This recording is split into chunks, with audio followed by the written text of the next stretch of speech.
muko none se unagira ngo ufashe ikibazo Ikihe kibazo? Mfite ikibazo cyo mu mutima. Umutima wawe.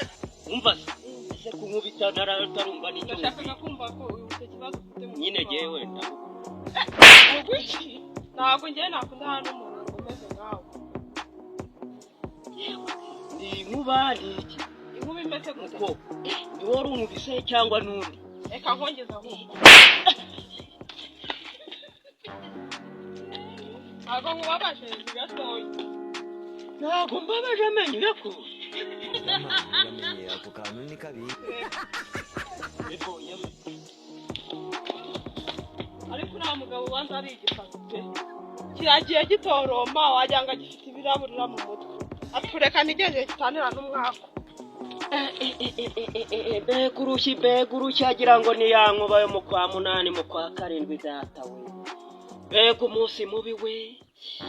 Mbega umukobwa akoze bantu uko ubu buno buzima aho ngiye hose ndakubita icyo nkoze cyose nkakubita ibaba uzika nkubise urushyi nkaba numva ashatse kujya kabo wasanga nawo ninjye bari bunkubite